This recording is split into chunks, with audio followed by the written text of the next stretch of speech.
mau melihat materi pemain dan kemungkinan starting line up yang akan digunakan Sintayong di kualifikasi Piala Asia U23 ini dan dibandingkan dengan kekuatan Taiwan maupun Turkmenistan, saudara-saudara, saya rasa tim nasional Indonesia U23 itu masih di atas, masih sedikit lebih baik. Jadi ya menurut saya kalau sampai gagal lolos, kalau sampai kalah ya terlalu.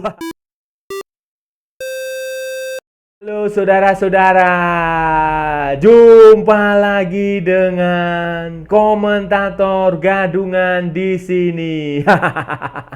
Dengan komentator yang gadungan. Seperti biasa saudara-saudara, seperti biasa, kalau kita sudah bertemu pasti akan ada yang kita bicarakan, baik yang bermanfaat maupun yang tidak bermanfaat, baik yang berguna maupun yang tidak berguna, baik yang menyenangkan maupun yang membuat sedih, baik yang menginspirasi maupun yang membosankan. Bebas saudara-saudara, bebas. Yang penting sopan. Dan seperti biasa saudara-saudara, seperti biasa pula kita akan membahas sepak bola di seputaran Asia Tenggara, di negara-negara tetangga kita, di negara-negara jiran, di negara-negara serumpun, di Indonesia, Malaysia, Thailand, Singapura, Filipina, Brunei Darussalam, Timor Leste, Laos, Vietnam, Kamboja, Myanmar, dan mana lagi ya? Dan sekitarnya. Untuk tema hari ini saudara-saudara, untuk tema hari ini kita akan mencoba membedah, menganalisis, memprediksi ya, mempreview kira-kira starting line up seperti apa yang akan diterapkan oleh Sintayong ketika tim nasional Indonesia U23 menghadapi kualifikasi Piala Asia U23 saudara-saudara. Pertandingan pertama akan menghadapi Taiwan, Cina Taipei. Sementara pertandingan kedua akan melawan Turkmenistan. Nah, dua pertandingan yang satu lawannya biasa-biasa aja dan satu lawannya cukup lumayan berat saudara-saudara. Nah, ini akan seperti apa saudara-saudara? Ini akan kita bahas, akan kita ulas, akan kita analisis, akan kita bedah, akan kita perbincangkan di edisi kali ini saudara-saudara. Jadi begini saudara-saudara, jadi begini, sesuai jadwal. Sesuai jadwal yang sudah kita ketahui bersama, nanti tanggal 9 September 2023 Indonesia akan menghadapi Taiwan U23 dalam kualifikasi Piala Asia U23. Sementara tanggal 12 September itu adalah pertandingan melawan Turkmenistan. Semua pertandingan dilaksanakan di Stadion Manahan di Kota Solo. Di depan saya rasa menurut sumber yang saya dapat, informasi yang saya terima adalah tiket dua pertandingan itu sudah sold out. Nah, itu berarti Indonesia akan bermain dengan 12 pemain. 11 pemain di lapangan dan satu penyokong, supporter, fans yang saya rasa kalau main di Solo itu atmosfernya akan luar biasa saudara-saudara. Beda kalau main seperti di Bekasi atau di Bogor. Kalau di Solo itu memang saya rasa ini akan menjadi sokongan moral, suntikan moral yang luar biasa bagi para pemain untuk tampil total meloloskan Indonesia ke Piala Asia U23 untuk pertama kalinya sepanjang sejarah saudara-saudara. Membuat Indonesia bisa tampil di Piala Asia U23 saudara-saudara, Sintayong ini sudah mengumumkan 27 pemain. Nah, ini dipanggil bersamaan dengan pemanggilan timnas senior. Nah, untuk timnas U23 ini ada 27 pemain yang dipanggil untuk menghadapi pertandingan melawan Taiwan dan Turkmenistan. Tetapi saudara-saudara, berhubung ada 4 pemain tim nasional senior yang cedera seperti si Yance dan Yakob Sayuri, kemudian Dimas Derajat dan Sen Patinama saudara-saudara, Sintayong terpaksa menaikkan status, menaikkan pangkat 3 pemain U23 ini ke timnas senior. Di situ ada Alfeandra Dewangga, ada Jaki Ashraf dan ada Doni Tripamungkas. 3 pemain ini tadinya akan main di timnas U23 tetapi sekarang akan main di timnas senior yang juga pertandingannya melawan Turkmenistan nanti di Surabaya. Kenapa ini tiga pemain ini dipanggil, dilepas dari Timnas U23, kemungkinan tiga pemain ini tidak akan bermain di Timnas U23 karena posisinya akan digantikan oleh pemain-pemain lain, khususnya pemain-pemain abroad, pemain-pemain keturunan yang semuanya akan bisa bermain di pertandingan kali ini di level U23, dan ini sesuatu yang sangat jarang saudara-saudara.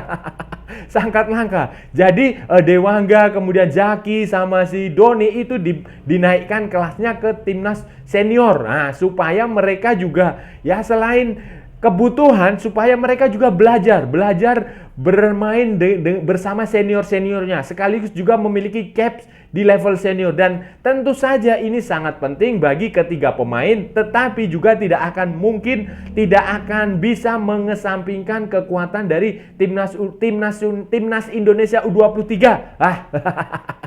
Tidak akan mengesampingkan, tidak akan menafikan kekuatan timnas U23 yang saya rasa akan sangat bagus sekali saudara-saudara.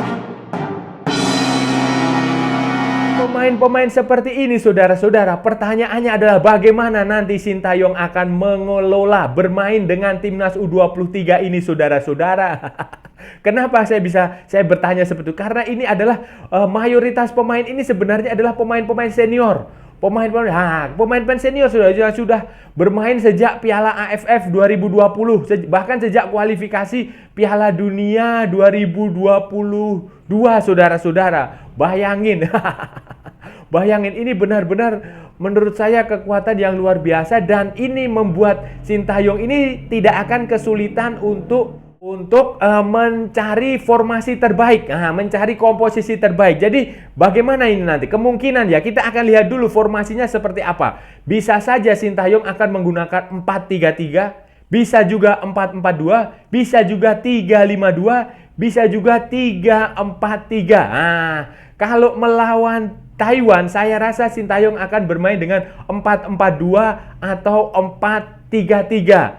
Itu melawan Thailand ya di pertandingan pertama. Nah, di pertandingan pertama itu bisa saja kemungkinan penjaga gawangnya bukan Hernando. Bisa saja si Dava Fasya. Dava Fasya bisa diberi kesempatan bermain melawan Taiwan. Kemudian di lini belakangnya itu bisa saja Edo Febriansyah Edo Febriansyah? Bukan Edo Febriansyah, saudara-saudara, bukan. Rio Fahmi. Nah, Rio Fahmi bisa bermain di situ di sayap. Kemudian di situ juga ada Rizky Ridho, ada Ferrari, ada Elkan Begot, ada Akbar Arjunsah juga bisa dimainkan di situ. Ada juga si Pratama Arhan juga bisa dimainkan di situ waktu melawan Taiwan. Nah, kalau saya rasa sih kemungkinan dia tidak akan menampilkan pemain utama waktu melawan Thailand di lini belakang.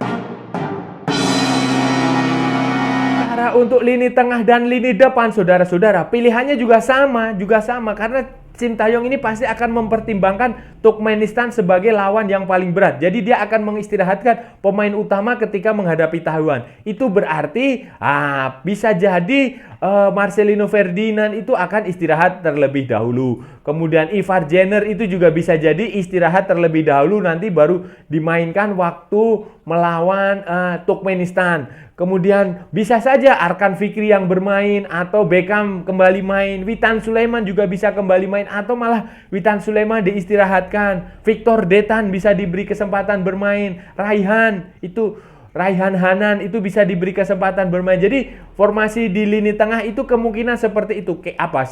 Taufani, Fajar Fatur Rahman itu juga bisa. Sementara di depan saudara-saudara, di depan itu pilihannya bisa Ramadan Sananta, saya rasa tidak akan main melawan Taiwan. Dia akan disimpan melawan Turkmenistan. Bisa juga nanti Titan Agung. Hoki Caraka saudara-saudara. Titan Agung atau Hoki Caraka yang bermain di situ. Atau Rafael Struijk. Rafael Struijk juga mungkin saja akan main melawan Turkmenistan. Jadi kan kita harus melihat kebiasaan Sintayong saudara-saudara. Sintayong ini adalah tipe pelatih yang terbiasa untuk mengoplos pemain, melakukan eksperimen. Satu pertandingan dengan pertandingan lain itu dia formasinya terkadang berbeda, materi pemainnya terkadang berbeda, itu akan disesuaikan dengan lawan, kebutuhan lawan. Level lawan seperti apa? Itu juga pilihan strategi supaya nanti taktik dia ketika misalnya nih, ketika melawan Taiwan dia akan menampilkan pemain-pemain pelapis. Nanti ketika main lawan Turkmenistan, dia akan menampilkan pemain-pemain utama. Tujuannya apa? Supaya Turkmenistan tidak bisa membaca kekuatan cara bermain terbaru Indonesia waktu melawan Taiwan. Itu kebiasaan yang selalu dilakukan Sintayong. Anda lihat waktu Piala AFF U23, waktu di pertandingan-pertandingan timnas senior selalu seperti itu. Jadi saya rasa pada kualifikasi Piala Asia U23 ini, saudara-saudara, Sintayong akan menampilkan dua formasi, akan menampilkan dua starting line up yang berbeda, saudara-saudara. Boleh silahkan dicatat omongan saya.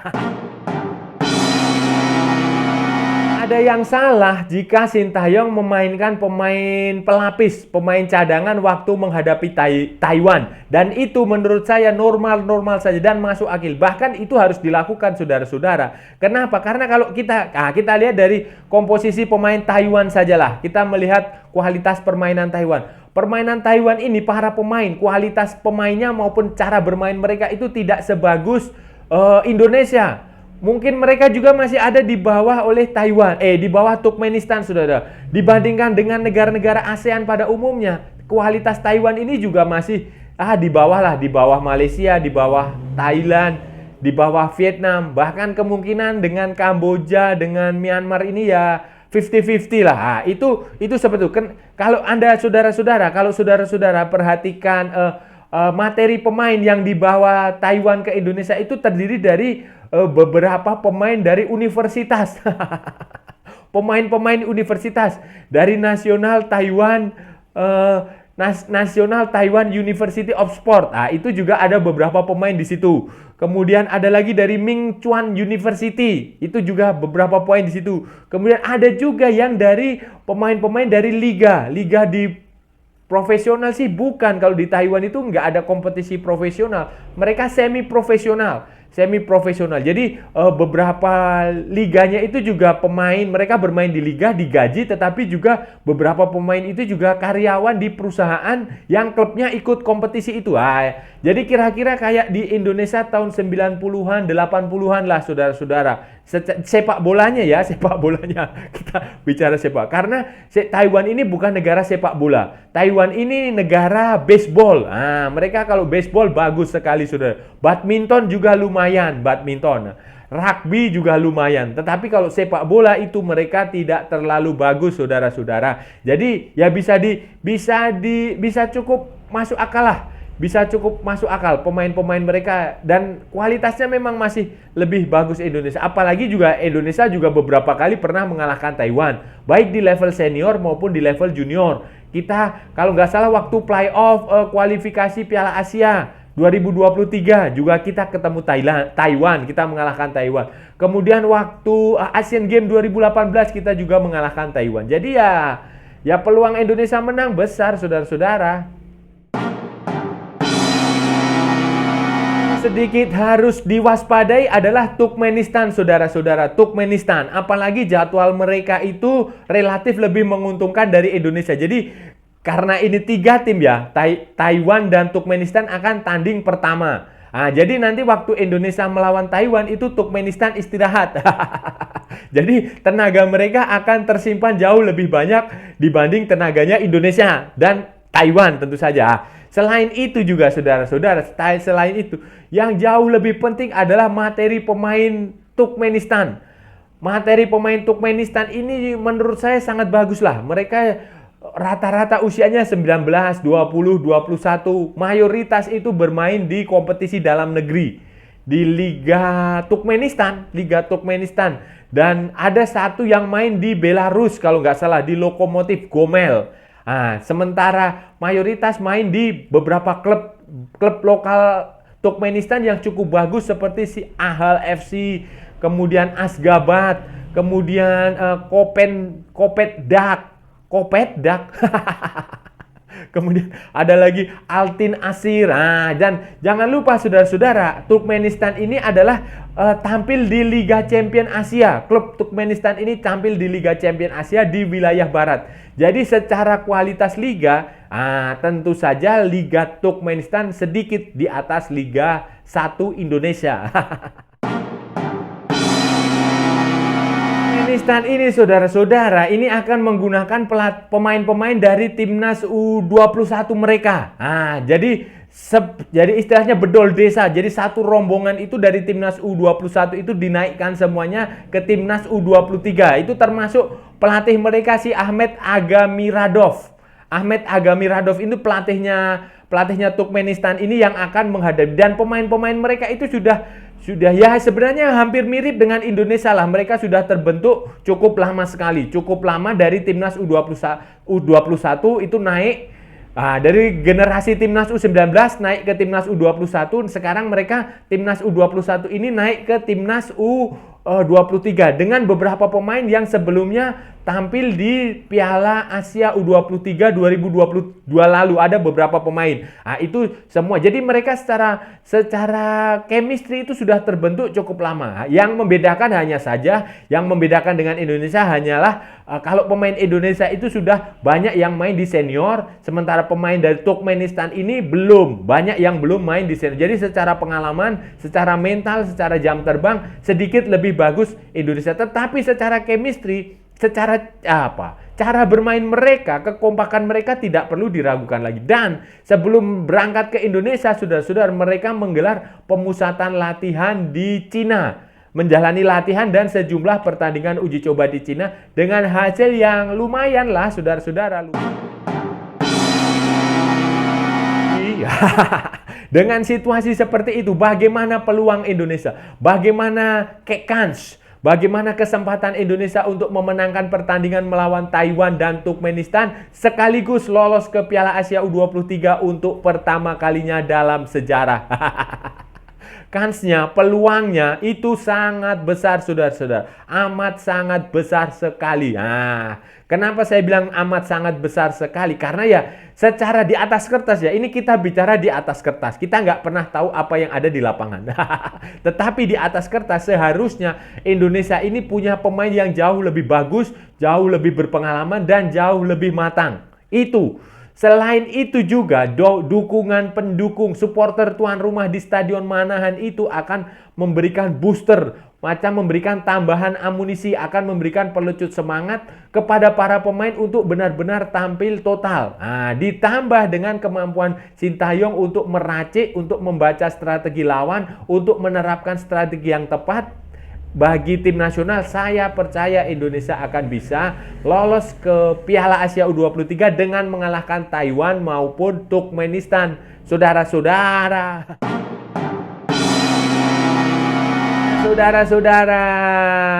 itu tadi pembahasan kita hari ini, saudara-saudara.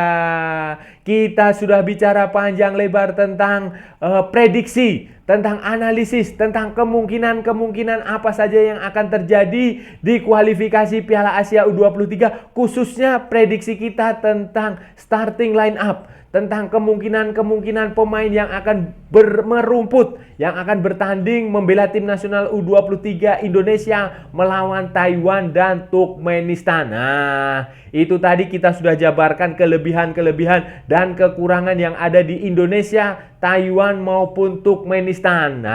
Intinya adalah Indonesia punya peluang sangat besar untuk mengalahkan Taiwan, untuk mengalahkan Turkmenistan, dan untuk lolos ke Piala Asia U23 2024 di Qatar tahun depan, saudara-saudara. Dan saya rasa sudah cukup ya, saudara-saudara. Kita sudah bicara banyak hal sampai mulut saya berbusa-busa. Kita sudah bicara dari A sampai Z, dari utara sampai selatan, dari barat sampai itu.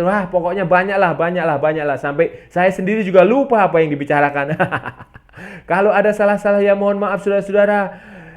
Namanya juga gadungan, wajar kalau gadungan itu salah. Tetapi kalau benar, saudara-saudara, berarti sebuah kebenaran. Kalau saudara-saudara merasa channel ini bermanfaat, berguna, menghibur, menginspirasi, menggembirakan, menambah ilmu, silahkan like, share, and subscribe. Tapi kalau tidak, saudara-saudara, abaikan saja. Jangan ditonton, tetapi jangan juga di-report. Kasihan saya, saudara-saudara. Ikuti pula akun media sosial Komentator Gadungan, ada di Instagram, ada di Facebook, dan ada di mana ya? Oh, di TikTok. Oke, saudara-saudara, sampai bertemu lagi di edisi-edisi berikutnya dengan tema-tema yang jauh lebih tidak bermanfaat, dengan tema-tema yang jauh lebih tidak berguna, dengan tema-tema yang jauh lebih membosankan.